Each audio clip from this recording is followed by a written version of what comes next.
Hi, welcome back. എല്ലാവരും ഒത്തിരി സന്തോഷത്തോടെ ആയിരിക്കുന്നു വിശ്വസിക്കുന്നു. നമ്മളിപ്പോൾ നോമ്പ് കാലത്തിന്റെ ചിന്തകളിലൂടെയാണ് കടന്നു പോകുന്നത് അല്ലെ.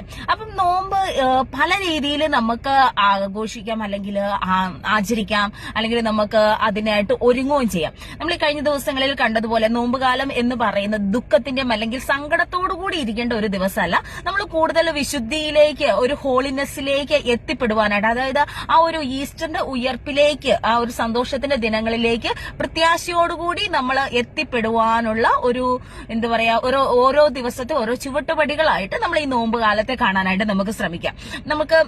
നമ്മൾ മലയൊക്കെ കയറുമ്പോഴത്തേക്കും ആ മല കയറി പോകുമ്പോൾ ഒരു ഭയങ്കര ബുദ്ധിമുട്ടായിരിക്കും അല്ലെ.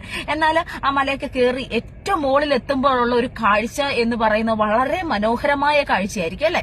പക്ഷെ ആ ഒരു യാത്ര ഒരുപക്ഷെ ദുർഘടം നിറഞ്ഞ യാത്രയായിരിക്കാം. അതുപോലെ നമ്മുടെ ജീവിതത്തിന് ഇപ്പോഴായിരിക്കും നമ്മുടെ അവസ്ഥകൾ ഒത്തിരി സങ്കടത്തിന്റെയും വിഷമവും പ്രശ്നങ്ങളൊക്കെ ഉണ്ടെങ്കിലും അവസാനമായി ഈസ്റ്ററിന്റെ ആ ഒരു ദിവസത്തിലേക്ക് നമ്മൾ കണ്ടുകൊണ്ട് നമ്മൾ മുമ്പോട്ട് നീങ്ങാനായിട്ട് നമുക്ക് ഈ നോമ്പുകാലം നമുക്ക് ക്രമീകരിക്കാം.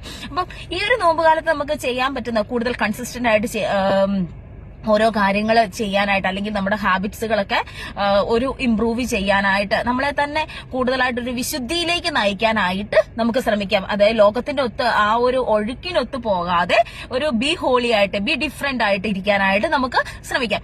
ഈ പ്രാവശ്യത്തെ നമ്മുടെ ലിയോ മാർപ്പാപ്പ നോമ്പിനെ കുറിച്ച് പറയുന്ന ഇതാണ്: നോമ്പുകൾ ഭക്ഷണത്തെക്കാൾ ഉപരിയായിട്ട് മറ്റുള്ളവരെ മുറിപ്പെടുത്തുന്ന വാക്കുകളിൽ നിന്നും ചിന്തകളിൽ നിന്നും നമ്മൾ മാറിയിരിക്കാനായിട്ട് ശ്രമിക്കുക എന്നുള്ളതാണ് ലിയോ മാർപ്പാപ്പ നമ്മളോട് ഈ ഒരു നോമ്പ് കാലത്ത് നമ്മളെ ഓർമ്മപ്പെടുത്തുന്നത്.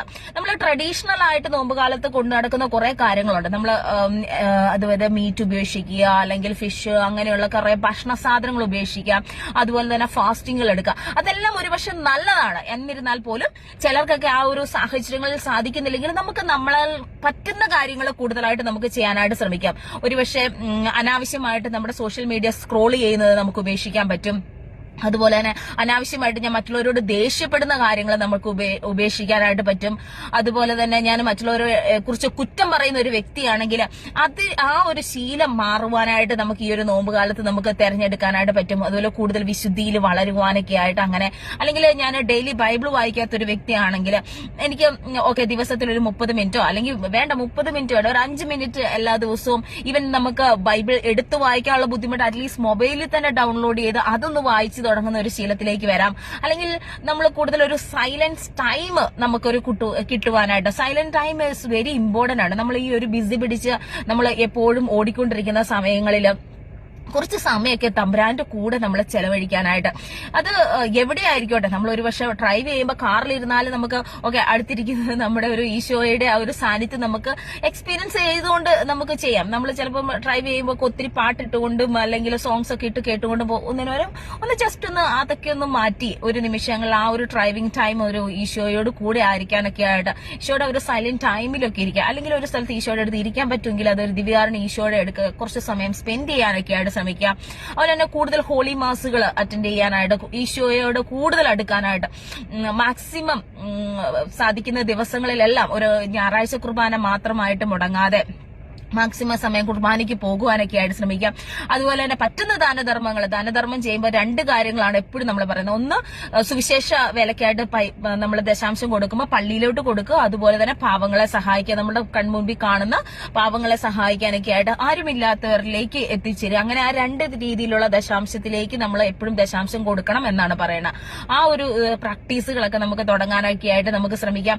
അങ്ങനെ ഒത്തിരി കാര്യങ്ങൾ, അല്ലെങ്കിൽ നമ്മളിൽ കണ്ടുവരുന്ന പാവപ്പെട്ട ആരെങ്കിലും ഒക്കെ അല്ലെങ്കിൽ സങ്കടങ്ങൾ വിഷമിക്കുന്നിരിക്കുന്ന അവരുടെ ഇടയ്ക്കൊക്കെ ഒന്ന് കുറച്ച് സമയം അവർക്ക് വേണ്ടി ടൈം സ്പെൻഡ് ചെയ്യാനൊക്കെ ആയിട്ട് ശ്രമിക്കാം. നമ്മൾ വേദനിപ്പിക്കുന്ന ആരെങ്കിലും ഒക്കെ ഉണ്ടെങ്കിൽ അവരോടൊക്കെ ഒന്ന് ക്ഷമിക്കാനുള്ള അവസ്ഥ. അങ്ങനെ നമ്മൾ പല എന്താ പറയുക, നോമ്പ് കാലത്ത് പല മാർഗങ്ങളിലൂടെ ഈശോയുടെ ആ ഒരു ഹോളിനെസ്സിലേക്ക് കടന്നു വരാനൊക്കെ ആയിട്ട് സാധിക്കും.